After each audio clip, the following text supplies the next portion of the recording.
World Cup 2025 and the semi-final where Esipenko blundered a rook. That's a really crazy position and I love to show this position, and after this I will show you his first game where he's fighting for the third place on the World Cup 2025, and that's important to be third because first three players are going to play candidates tournament. So here after knight e3, unfortunately Andrei Esipenko blundered a rook and he lost a game. So that was a crazy mistake, and believe me, he blundered piece like that, and he has now only one chance just to be third. If not, his dream to play a candidates tournament is gone. You see evaluation bar, and of course that's good to see because you will see exactly the evaluation of the position. So let's come back to final. Let's come back to game for third place. Andrei Esipenko is playing with white pieces and Nodirberg Yakuboev with black pieces. So it's very hard to play another game after such a huge blunder. It's very difficult, it's very tough, and only great player is so strong to play another game for victory. So knight c6 happened, and here I think that we are in the middle of the theory. Knight d4 is the best, and after a few more moves white is going to play short castle. That's exactly happened. And what do you think about this position? Slight edge for white? Just watch evaluation bar which will tell you that yes, white's advantage is not a small. Why? Maybe because of black's pawn weaknesses, maybe because of the center, maybe because of the space. And let's see what I'm speaking of. Weak pawns, space is important because just if you're able to split chessboard in white's half and black's half, white is enjoying more space.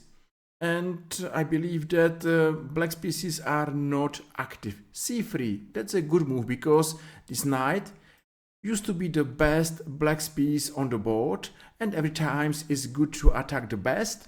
And c3 makes sense because after this move black's knight is going a little bit more passive. So knight c6 happened, bishop e3 and short castle. Still white's slight edge, knight g3, exchange and d5. Sounds good to play in the center, but after this exchange still these two pawn weaknesses are there. It's not a huge advantage for white, but still at least something. Pawn weaknesses are there, and just imagine endgame should favor white. So white is not hurried. White is not going to gamble everything like all in. No, just play slowly and improve position. Bishop g3, take, and we are in the endgame. I still believe that maybe if even evaluation bar will tell you it's not bad for black, my feeling is that it's a bad position for black. In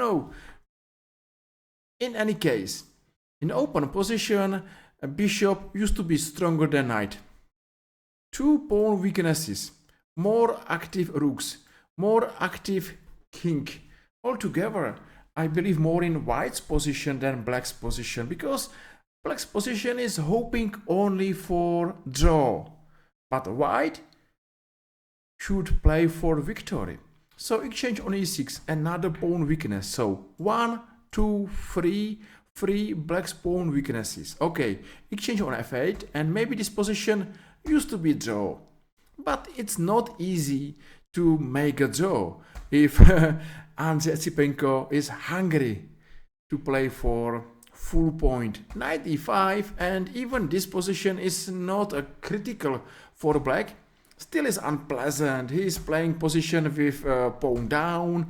He's maybe still not far from position which is able to play for draw, but still is unpleasant, and you know, one small mistake and it's a game over. So maybe here I believe that knight c1 should be draw, because you know, I can't imagine that someone should win the game. Of course, for black it's important to keep a rook on the board. A rook endgame should be draw, pawn endgame is lost. Okay, I will show why.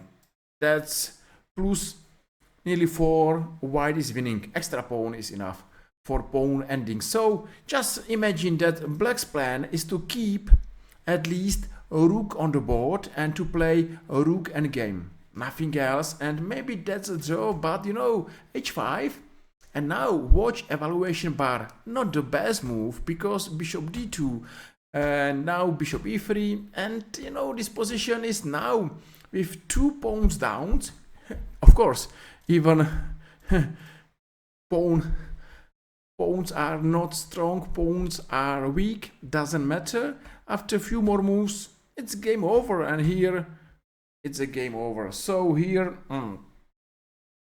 Yakuboev resign it and say well done to Andrei Esipenko, because after the first game of the semi-final, of the last game of tiebreak where he blundered a rook, he was able to come back and to fight for the 3rd place. I believe that 3rd place is important, because you know, one player is able to win a World Cup, and that's a great success, but 3 players are going to play candidates tournament, and that's maybe more, because the winner of candidates is going to play World Chess Championship match, and that's exactly what's going on, just to play this tournament and just to have this chance. And now Andrei Esipenko, even yesterday he blundered rook, now he has a chance. So I believe that this game was important, and I believe that Andrei tomorrow is not going to lose, and he's the 3rd man who is going to play Candidates Tournament 2025. I hope you enjoyed this video, and if yes, just feel free and press like or press follow, and see you tomorrow. Bye bye.